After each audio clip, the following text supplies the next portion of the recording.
Hey folks, it's John Wilson here, aka Big John, and our final webinar of 2020 is a year in review.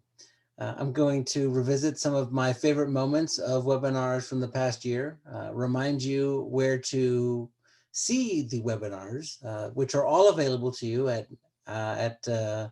your convenience, and certainly you're welcome to share them with anybody who might be interested in the information.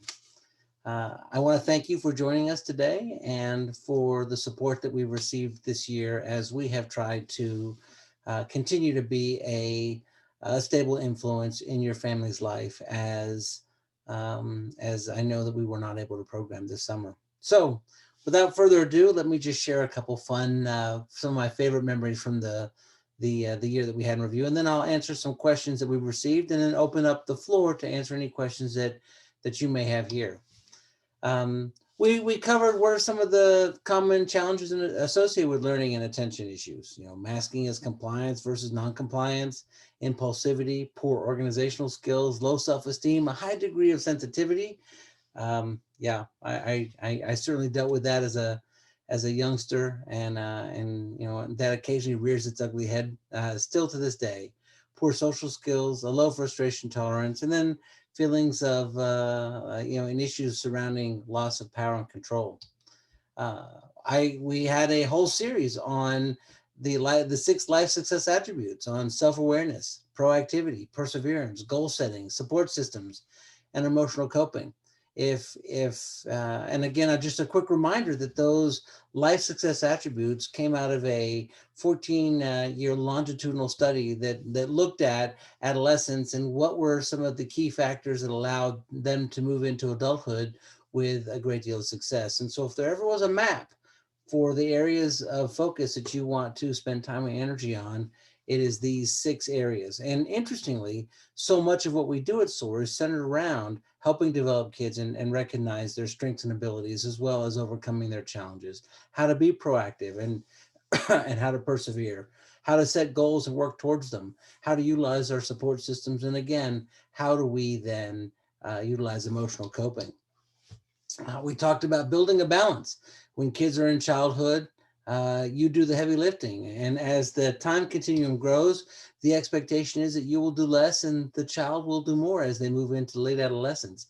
And we discussed specific strategies on how to do that. We looked at one of my favorite webinars of 2020 was one titled The Power of No Power.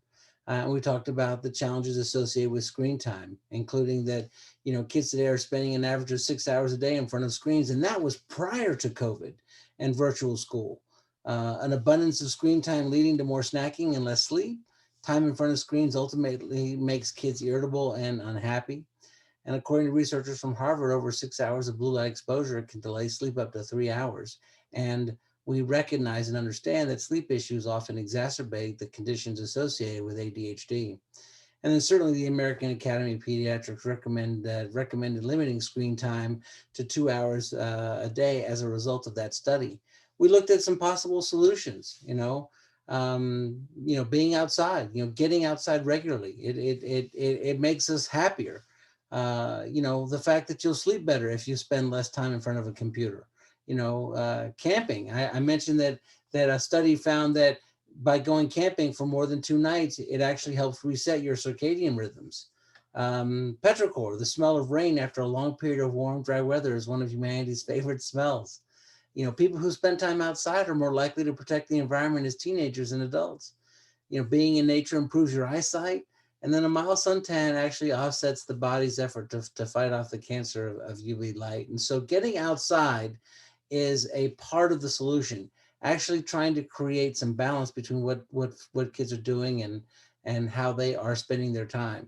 I read another interesting study that 65% of kids believe they spend too much time on their computer, and another study showed that kids who spent an hour or less of screen time were generally happier than those kids who spent much more time on screens.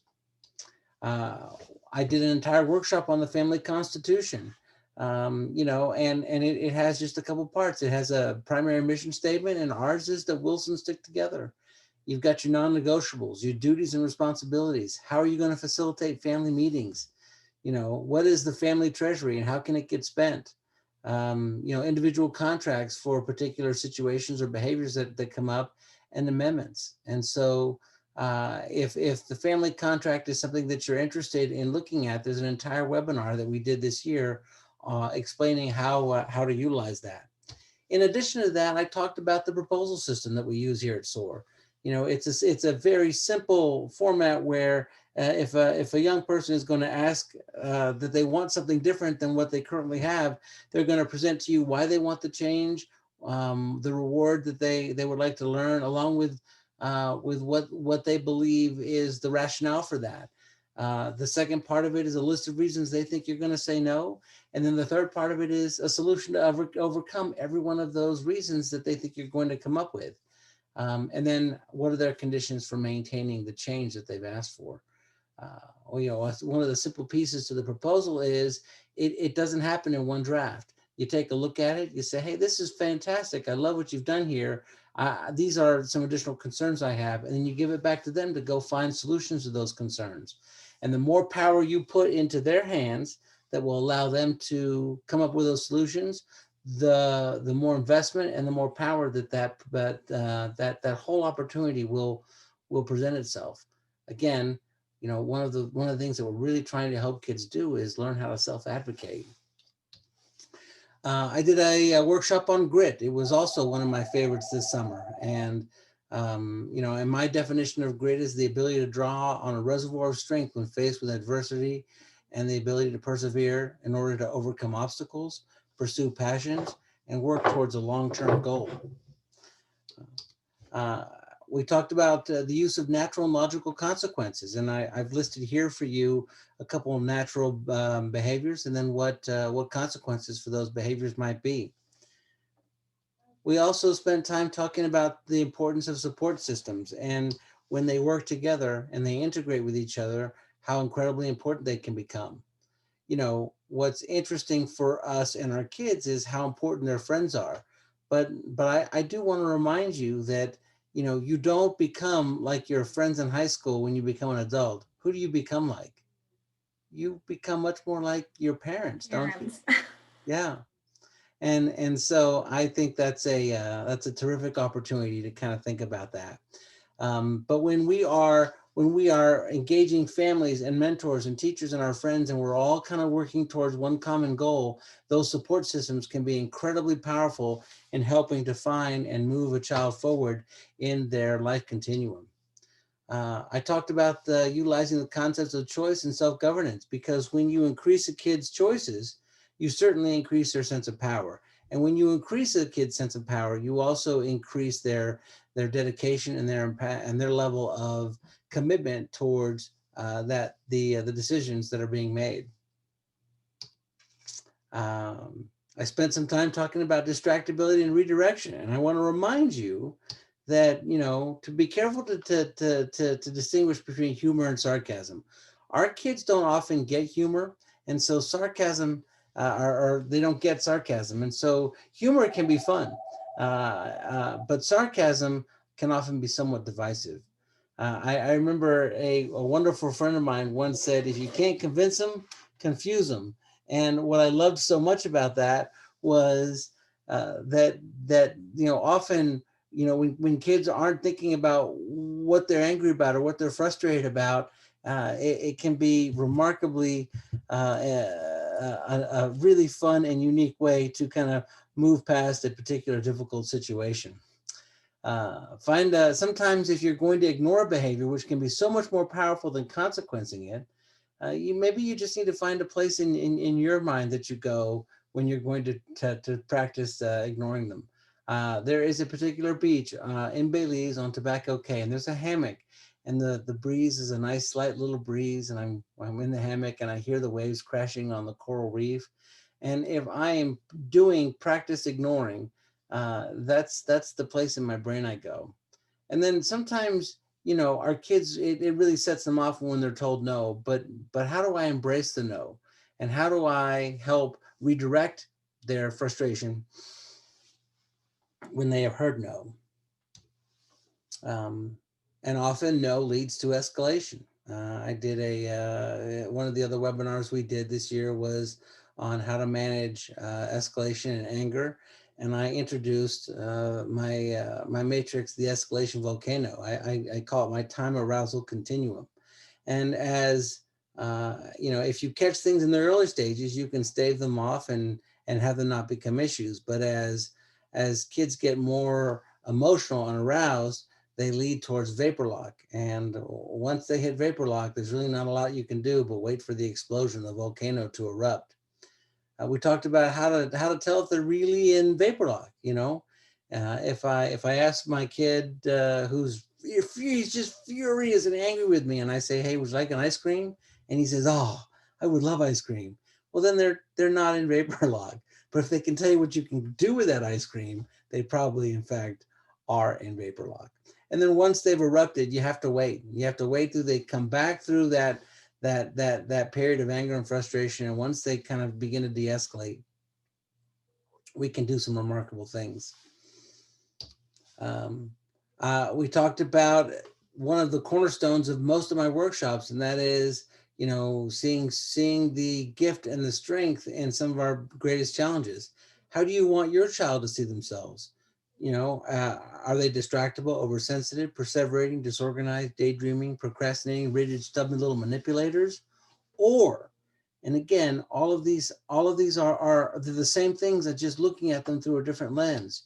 Do you want your kids to see themselves as multitaskers, intuitive, ultra-focused, flexible, creative, dependent, deadline dependent, structured, and tenacious leaders? After all, when you think about this, what is a manipulator? Well, a manipulator is somebody that gets other people to see things the way they want them to be seen. What is a leader? A leader is somebody who gets others to do things the way they want them to be done. Now, the difference between manipulation and leadership certainly is the fact that you are, one is very selfish and the other one has a greater common good associated with it. But the seeds are all there. The seeds are there. We talked a lot about focusing on your child's strengths, and choosing a couple words from this list that you make as your focus for what kids are doing. I also spent time talking about giving more praise than giving direction. The more time we spend celebrating our kids, the more powerful when we offer correction that's going to be. If it's the other way around, and we are offering correction constantly and rarely are we giving praise, then our kids are just feeling beat down and discouraged. I talked about the difference between giving and asking permission. Whenever we are spending time, like the teacher in the Peanuts ad when she talks, I think it goes wah wah wah wah wah. Our kids are not responding to us when we do that. But on the other hand, if we go for a walk and talk and we're just having a conversation and I simply ask, are you interested in any feedback I have for you? Is there anything that you would like to know? Is there an opportunity here that I can, can I just share something with you? And if you simply ask that question, hey, is it okay if I give you some advice? You're almost always going to get the following answer: no. And then almost always, they'll come back and they'll say, what was that advice? And when you get that, that's where the power comes in. How many of you, by just raising your hand or giving me a wave, have experienced that, that asking for permission to give advice has been more effective than just, launching into how you think they should have done something? All right, we've got Amy gave me a thumbs up. Excellent. Anybody else?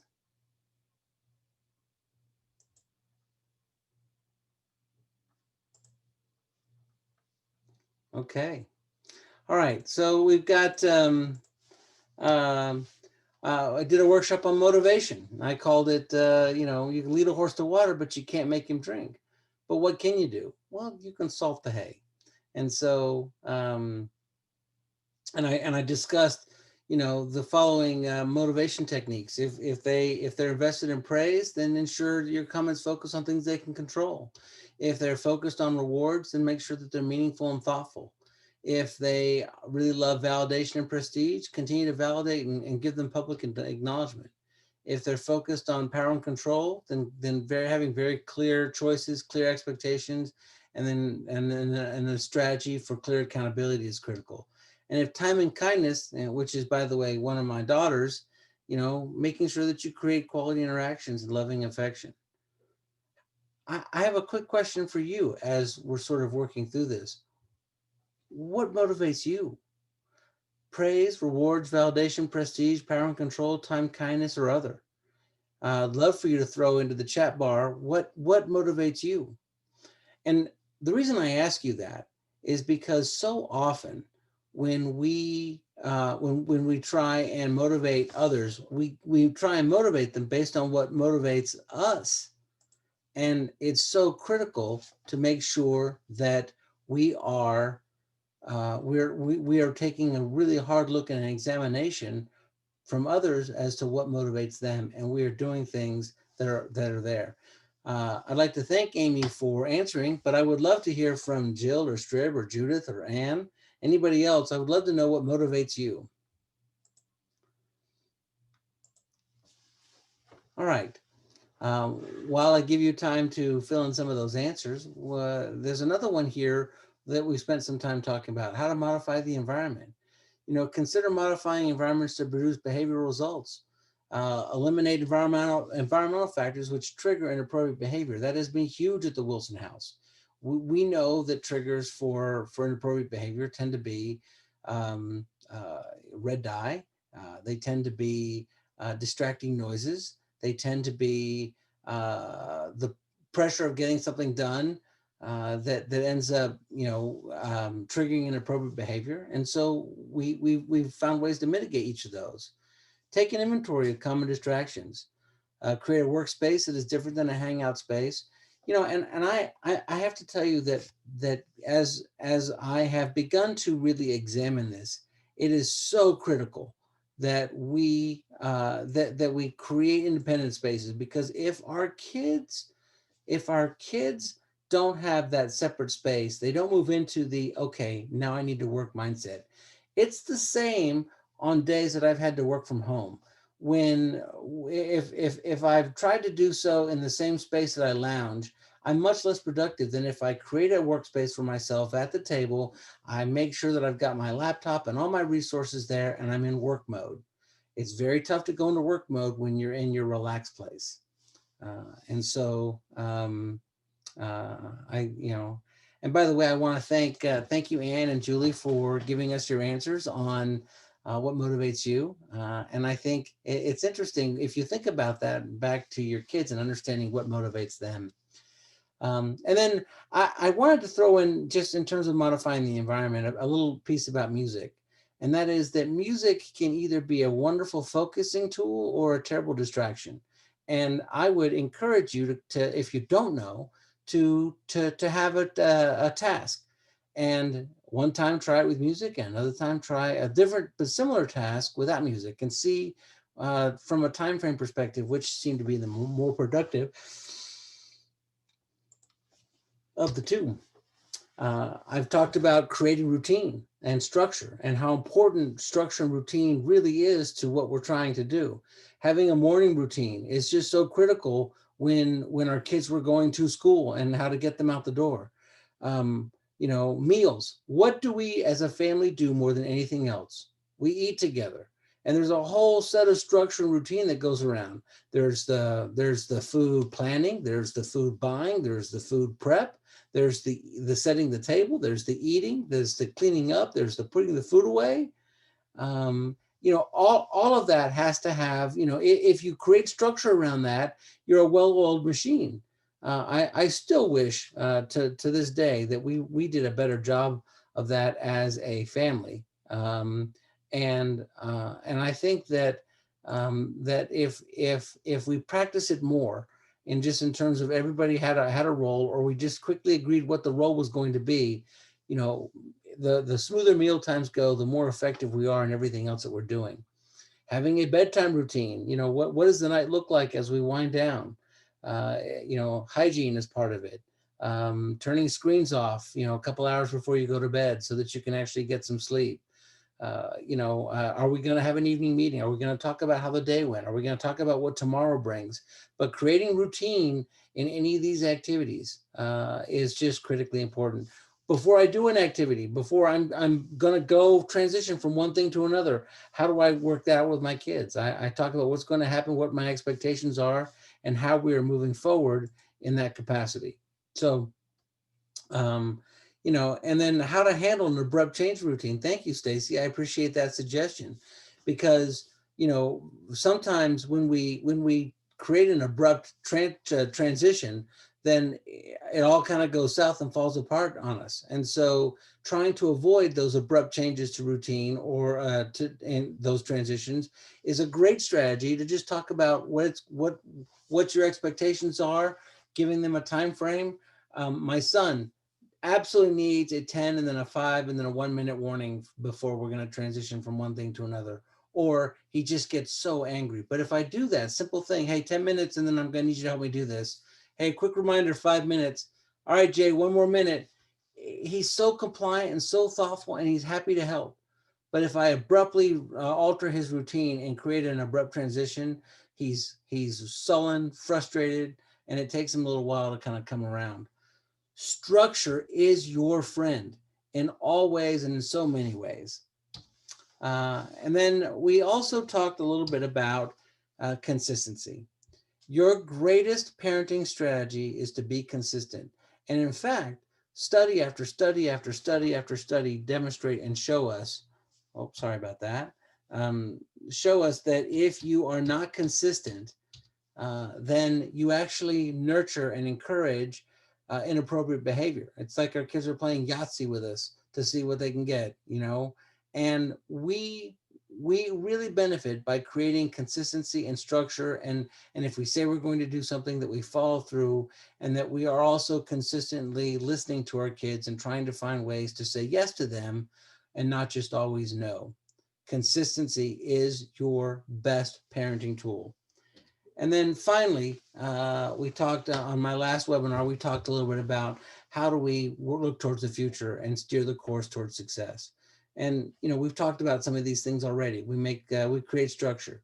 We make our expectations incredibly clear. We seek first to understand where our kids are coming from so that we can validate their feelings and look at them in terms of understanding what their needs, thoughts, and wishes are. We want to follow through on what we say and be consistent. And then I also think that as our kids are getting older, or even when they're younger, giving them a turn at the wheel to kind of be in charge is a really nice way to begin empowering our kids, to help them understand that someday this course that they're going to be steering is their own. And then finally, any opportunity you can create to have your kids have an opportunity for success. Yeah, I want to remind you what SOAR stands for. It stands for Success Oriented Achievement Realized. And success breeds success. So that's just a quick recap of some of the fun aspects of our webinar. I'm going to share, we're going to ask questions. Before I do that, I thought it might be fun to share with you what's coming. And so this is brand new to Brittany. She's going to be really excited that we've got this work done. But in January, I'm giving a workshop on success for a lifetime. In February, I've got a guest speaker named Ari Tuckman, and we'll be talking about why they lie and what to do about it. In March, Dr. Randy Kuhlman, and I've referenced the play diet in many of my webinars and presentations. He's actually going to spend some time with us and talk about the play diet and how to create a healthy play diet for our kids. In April, we're going to talk about the failure to launch. In May, we're going to talk about finishing the academic year strong. In June, we're going to talk about the summer is here, now what? In July, I'm going to do a presentation on the opportunity of a lifetime and how potentially you might want to stitch together a gap year for your kids. In August, we're going to talk about how to maximize the growth opportunity of a SOAR trip if in fact your kids have come to SOAR. In September, I'm going to have a guest open discussion with Dr. Roy Sanders, who is one of our professional advisory board members. and is a preeminent psychiatrist in Atlanta. And you can ask him any questions that you'd like. In October, one of our other board members, Dr. Joan Teach, is going to be doing a workshop called "It's All About Time," and talking about how to manage time and in our day and scheduling and organizing. In November, I'm going to be giving a lecture. One of my very first lectures I ever gave. It's called "Bang Crash Pow: How to Unlock the Superhero in Your Child." And then December, I'm going to do a workshop called "Make It a Quest: How to Nurture Goals for Your Family." So I'm going to end the PowerPoint, and I just want to provide an opportunity for any of you to ask questions. We have a couple questions that folks have already called in, but I'm opening up the forum for any of you to ask a question. You may do so in the chat bar, or you may unmute your mic and be happy to go ahead and share with us your thoughts. Who would like to go first? Okay. All right. So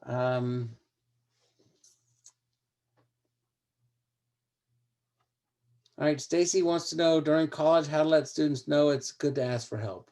All right, so that's a great question.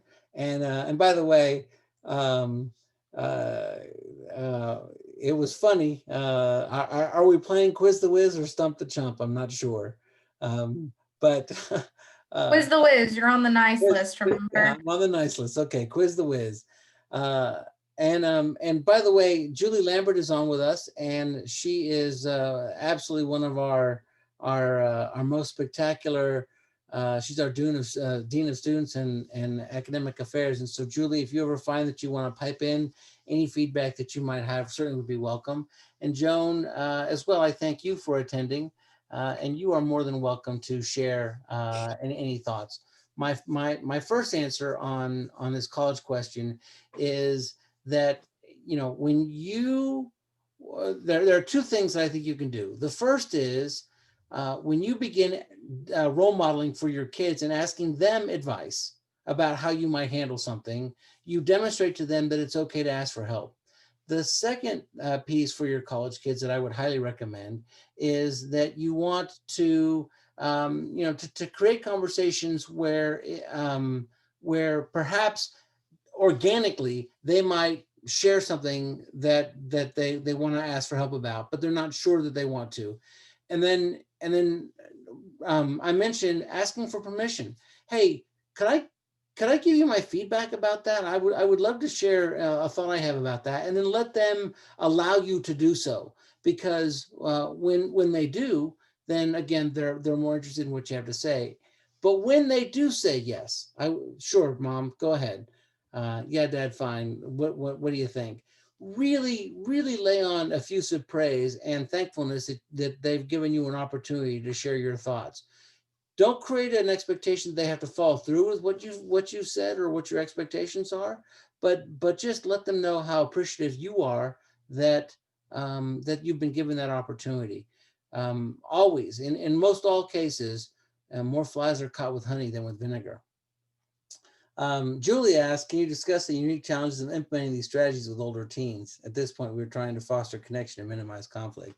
I can, and I will share with you sort of my bullet point. The first is, anytime I have a real issue, before I engage either of my children, I ask myself, does this really matter to me? Um, and if there's a greater life lesson or it has significant value, then I'm going to go ahead and address it. But if it doesn't really matter, then I have to ask myself, how willing am I to engage in a negative interaction with them that erodes the relationship I'm trying to develop? Because again, I'm hoping that they're going to do more. A second opportunity to do that is, you know, creating the routine of just an evening check-in, and it doesn't have to be an official, okay, all right, we're having our evening meeting. It can just be something that begins to organically occur every night where you talk to each other and, hey, you know, how'd your day go? And have have an opportunity to kind of create that connection. I have found that that's much easier to do when I'm engaging my son or daughter in something. If my son and I go for a walk, we're having a conversation where we're actually engaging with one another. I'll go to I volunteer all the time with my wife to go pick up my daughter at dance, because on the way home, we just talk and talk and talk. And it's not, we're not sitting down, we're not facing each other. I'm not preventing her from doing anything else. We're just having a wonderful opportunity to talk. And so the final piece of that is any opportunity you can to engage your son or your daughter in some sort of meaningful or meaningless activity where you're engaged with each other, and then conversation can come from that. That is the way that you create connection, foster connection with minimizing conflict. Judith asked, could you speak to consistency, particularly around behavior during meltdowns, the volcanic eruption? And I'd be happy to, Judith. One of the things that Julie Lambert at the Academy, and Jeffrey Graby, they've been working with a psychologist and Mrs. Graby, and she shared this wonderful example, which I'm going to attempt to do so now, because it really speaks to this.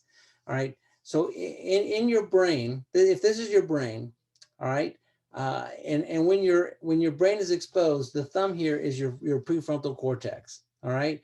And so when kids are in that angry, frustrated state, this comes up, and they flip their lid, and they're now reacting based on what's on the prefrontal cortex, instead of making solid conscious decisions about how they want to interact with you. Instead, now they're reacting.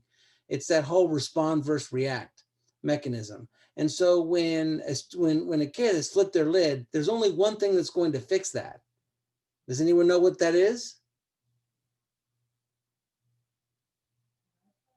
Anybody?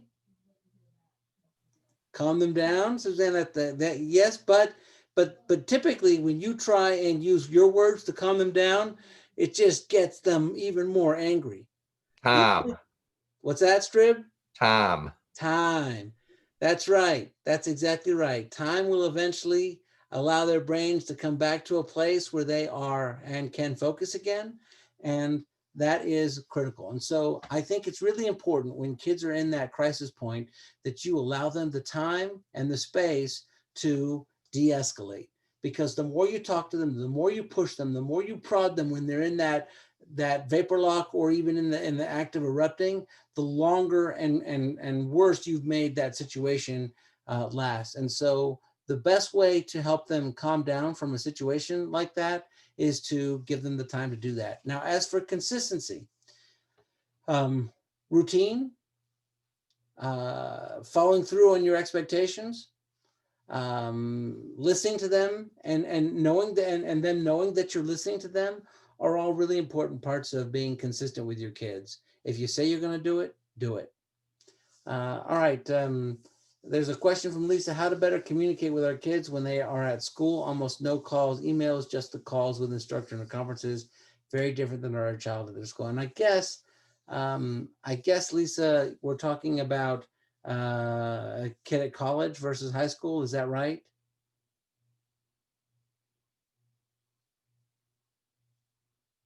I'm gonna. High school. It's high school. It's high school. Okay. And so. But he's attending a boarding school. Okay. So kids, that's a really tough one. And I must tell you that that you may have. This is Finn's mom that's at SOAR. That's right. That's funny. So that's a really tough one. And part of that is that kids who are particularly non-communicative, out of sight, out of mind. And so creating purposeful opportunities to have interactions, scheduling a call, texting, a thoughtful email. But there's great power in your writing a letter to a kid, and you may never get a letter back. But you're always going to be willing to give more in their direction than you're ever going to get back from them.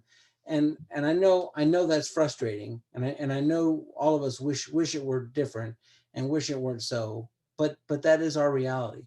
And so creating healthy opportunity to do so on an ongoing and regular and thoughtful way is something that our kids really appreciate, and you'll appreciate when you get that back from them. But it is hard to get them to emote and to share, often, via communication, when you are out of sight and out of mind. I do recognize them. Uh, okay, so another one, another question: time and space at our house. So time and space trumps consistently during a meltdown. Yeah, we find that so true. The less space you have and the less time you have, meltdowns can really create a difficult situation for that. And so my strategy for how you deal with a meltdown is trying to recognize, and here's where you do your homework. If you recognize when meltdowns are potentially going to occur, and you know what the triggers might be, and you see the warning signs, you start to, or if you can, begin to put into place how you are going to be able to not have everybody else affected by the meltdown, and simply they're the ones who are impacted. Now that's really hard to do, because if everybody's being impacted and the meltdown is then, controlling the family, that's really difficult, and subversive to what your goals are for everybody else, because it gives way too much power to a child having a meltdown. And so so think about situations in which there have been meltdowns, and what could you have done differently, either in advance or during, that would have allowed you to not have them own the situation, but instead give them the space to have that meltdown and that time in order to deal with that. For us, at the Wilson household, sometimes it's meant knowing that a meltdown might occur when we're out in public, taking two different vehicles, so that one parent could stay with the one child who was still cooperating, and the other parent could sit with the child that was having the meltdown.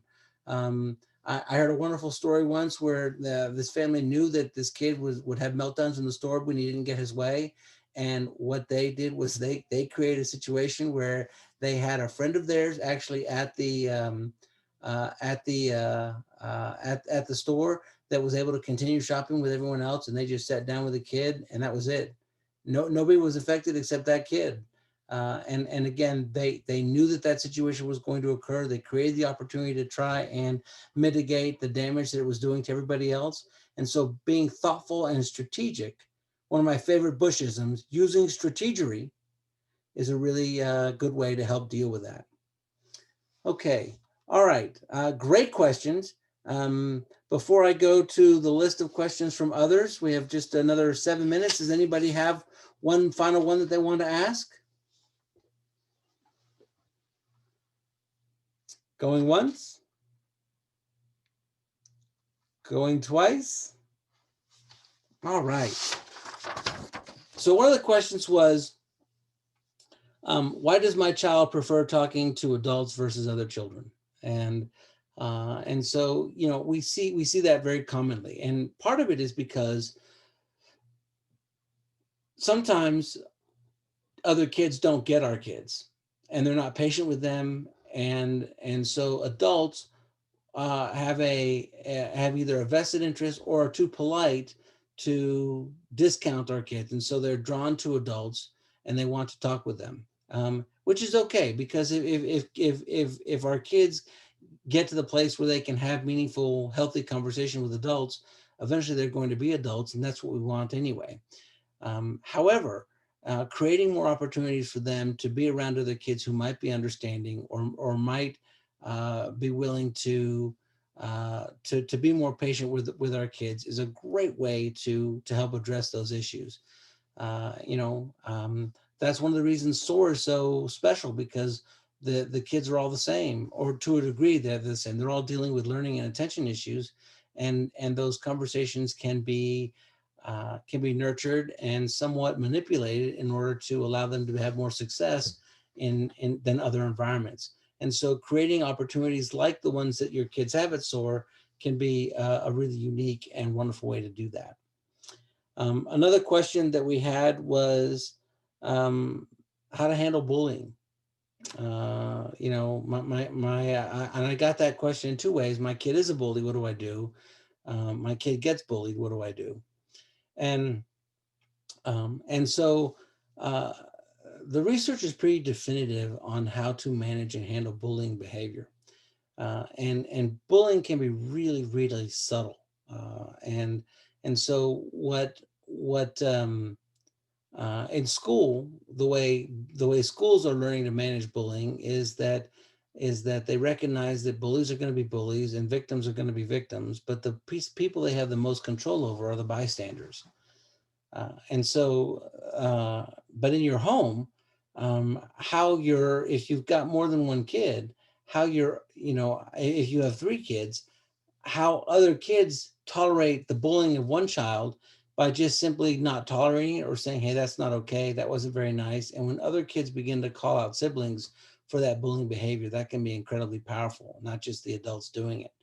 If I only have two children and one is bullying the other, then we're having conversations that try and create empathy, that try and create restitution, and try and create opportunities for our kids to sort of see things from a different perspective. And then I spend a lot of time with kids who are classic victims about what behaviors they're engaging in that actually encourage the victim behavior that seems to foster sometimes the habits of bullies. All right, and then the final question that I was asked is one child shines while the other child struggles. How do I support the self-esteem of both? Well, my first answer is if you only have one child and that's happening, you have a problem. See, I use humor there. But often it is often the case that you have one child who's just really bright, smart, and life just seems to come a little easier to them than the child you have that has a significant learning or attention challenge. And so how do you keep them from measuring their success against their sister or their brother's success when they're not doing well and their brother or sister is doing well? And so I'll tell you what we've done. We recognize that each of our children have pockets of excellence. And you may have to dig a little harder and dig a little deeper to find that pocket of excellence that your child with a learning or attention challenge may have. But when you do find it, you encourage and nurture and congratulate and make a big deal about that pocket of excellence. And at the same level that you're making a big deal about the pockets of excellence that your other child has. But you don't want to not appreciate something about one child so that you can so that you have another child who isn't going to feel slighted by that. We are all individuals, and I liken it to a kid who could climb a tree in 30 seconds versus a kid who takes an hour to get to the first limb. Both are incredible achievements, but the way they got there is special for both. One got there through sheer grit and determination. The other one got there because they had, incredible kinesthetic and athletic ability. How they got there though represent the pocket of excellence that you want to spend your time focusing on. Okay, I have time. If you want, I have time for one more question, or we can just say goodbye and I'll see you in 2021 because I'm very ready for 2020 to be over. I have thoroughly enjoyed my time with all of you through the year as we have spent time on these webinars. A special shout out goes out to Anne, who has been to so many, Stacy, Strib, thank you for coming back. All of you, I just deeply appreciate the energy, time, and attention that we have had a chance to spend together. I want to encourage all of you to feel free to share any of our webinars. And then if you want to see them all, you just go to www.soarnc.org/webinars. We have one final question: how to sell child in gap year program without it seeming punitive. And I would tell you that honestly, Jill, the very best way to do that is to take a trip out to Yellowstone and swing by and look at all the remarkable opportunities that this experience might afford. And for your son in particular, talk about how, he's not under the thumb, he's not being, the level of supervision that he's used to getting at SOAR is going to be very different because he's an adult. And I would be happy, to talk to him if at any point you want to put the two of us together. I love that guy a lot. So, and then, certainly Julie, Stacy can sell anyone on the GAP program. So Cynthia, why don't we get Julie Zimmerman and Stacy Fenton together to have a private conversation. All right. So with that being said, I want to wish all of you a wonderful new year, and thank you so much for your time, energy. Be well.